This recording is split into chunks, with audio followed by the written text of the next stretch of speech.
Hello tout le monde, ici le prof Marvel. Dans ma dernière vidéo, nous avons parlé du placement de Ant-Man dans la chronologie du MCU, et aujourd'hui je vous proposerai une théorie sur le prochain grand méchant du Marvel Cinematic Universe, Kang le Conquérant. Cela fait un peu plus d'un mois que je n'avais pas proposé de vidéo théorie sur la chaîne, on remet donc le couvert et cette fois-ci on va s'arrêter sur Kang le Conquérant, que vous connaissez normalement tous depuis la sortie de la série Loki par l'intermédiaire d'un de ses variants, celui qui demeure. Mais si ce n'est pas le cas, j'y ai consacré une vidéo qui vous explique qui est le personnage dans les comics. D'ailleurs, si vous appréciez mon travail, vous pouvez me manifester votre soutien en vous abonnant à la chaîne et en likant cette vidéo. Je le demande rarement avant d'en commencer une, mais c'est hyper important, alors pensez-y. Vous pouvez aussi m'aider à vivre de mon activité sur YouTube au travers de petits dons sur ma page Utip ou en devenant un membre de la chaîne, ce qui vous donnera d'ailleurs quelques petits avantages par rapport au reste des viewers. Je remercie chaleureusement tous ceux qui le feront car vous contribuez à l'avenir de la chaîne et comme vous le savez, vivre de sa passion n'est pas une chose aisée sur YouTube. C'est un objectif que j'adorerais atteindre pour vous proposer toujours plus de contenu et aussi longtemps que vous me le permettrez. Sur ce, je vous souhaite un bon visionnage. Avant toute chose, sachez que cette théorie n'est pas de moi, mais bien de vous, ma communauté, puisqu'un abonné et ami m'a proposé la sienne, j'ai trouvé ça super pertinent et j'ai souhaité écrire sur celle-ci pour la développer un peu. Cela nous permettra de théoriser ensemble et de rêver un peu pour la suite du MCU, alors avant toute chose, merci à lui et un peu de contexte.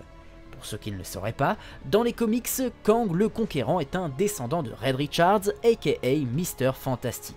Appelé Nathaniel Richards, il est né au 31e siècle et est devenu un voyageur temporel. Il a alors pris diverses identités, créant parfois des versions alternatives de lui-même, parmi lesquelles on peut retrouver un pharaon nommé Rama-Tut, Immortus, qui a été adapté sous la forme de celui qui demeure dans la série Loki, ou encore Iron Lad, membre des Young Avengers. Ce personnage est avant tout un super vilain qui, comme son nom l'indique, souhaite conquérir en voyageant à travers les époques et en se servant de sa technologie avancée. Dans les films, celui qui demeure est le maître du tribunal des variations anachroniques, une organisation hors du temps et de l'espace chargée de veiller à la stabilité de l'éternel flux temporel, la seule et unique branche temporelle du MCU qui a été créée après une guerre multiverselle où plusieurs flux temporels tentaient de s'imposer comme maîtres. Malheureusement, les événements de la série Loki ont mené celui qui demeure à mourir, ce qui a divisé l'éternel flux temporel en plusieurs branches, entre autres, cela a créé le multivers.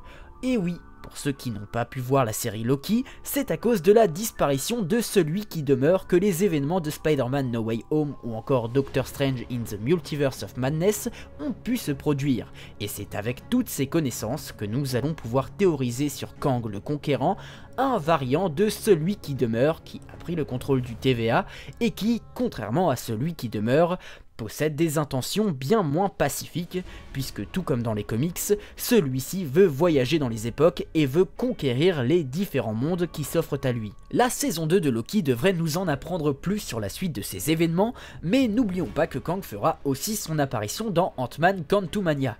Alors, en attendant l'arrivée du prochain grand méchant du MCU, place à la théorie. La sorcière rouge a créé Kang le Conquérant.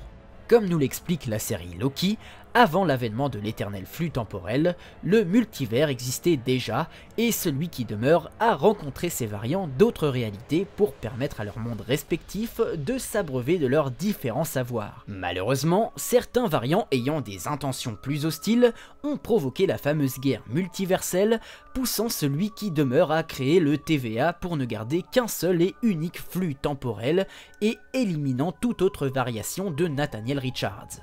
À la fin de la série Loki, après la mort de celui qui demeure, on voit que le TVA est réorganisé et que cette fois, un variant qui semble être Kang le Conquérant lui-même a pris le contrôle de l'organisation. Le TVA, qui au départ avait pour directive d'empêcher la création de nouvelles branches temporelles, a cette fois pour contre-ordre de laisser le multivers se développer.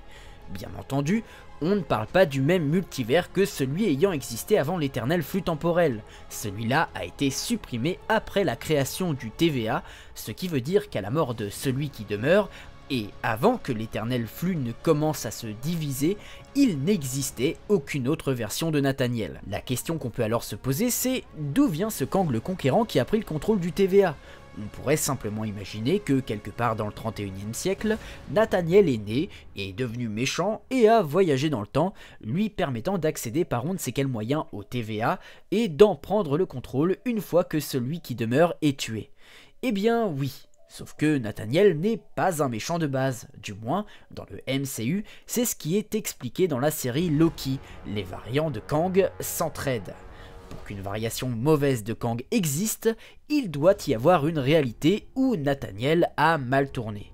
Alors, quel scénario pourrait-on imaginer pour que l'une de ces variations devienne avide de pouvoir et se dresse comme le méchant que nous connaissons tous? Et si je vous disais que c'est Wanda qui serait responsable de ça? En effet, dans Doctor Strange in the Multiverse of Madness, nos héros voyagent à travers le multivers jusqu'à arriver dans la réalité 838, une réalité où plusieurs héros se sont réunis dans une équipe nommée les Illuminati afin de protéger leur univers de grandes menaces.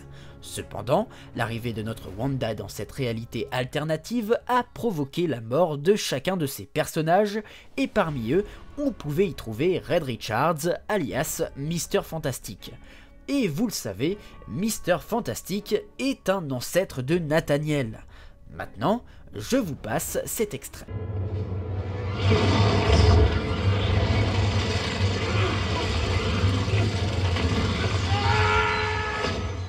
Le destin est bien cruel pour la famille Richards. Wanda a privé Susan Storm et ses enfants de leur bien-aimé mari et père.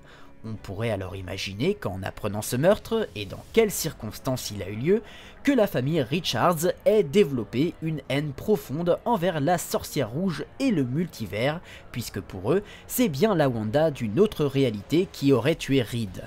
Cette rancœur et ce traumatisme se seraient alors perpétués au fil des générations et des siècles jusqu'à la naissance de Nathaniel.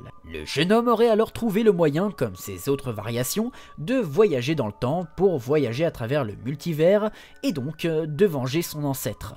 Sa haine aveugle envers la sorcière rouge aurait donc fait de lui un être mauvais et ambitieux qui l'aurait amené à rencontrer ses autres variants pour devenir encore plus puissant jusqu'à la découverte du TVA. En effet, en se rendant compte du potentiel de pouvoir et de conquête que pourrait lui apporter une telle organisation, Kang aurait alors abandonné sa quête de vengeance. Au contraire, il aurait laissé cet événement se produire car sans cela, lui et ses ambitions n'auraient jamais pu naître et il aurait de toute façon constaté par lui-même que Wanda s'est elle-même condamnée dans Multiverse of Madness, la vengeance se serait donc accomplie d'elle-même. Je ne sais pas ce que vous en pensez, mais personnellement j'adore l'idée.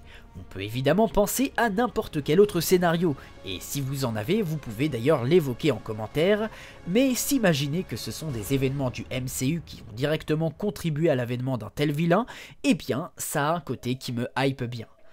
Et la vidéo est à présent terminée, je vous remercie de l'avoir suivi jusqu'au bout.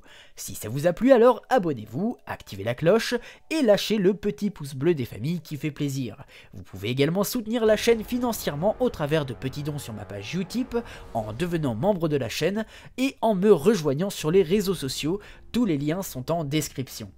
Et quant à moi je vous dis à la prochaine pour une nouvelle vidéo, ciao.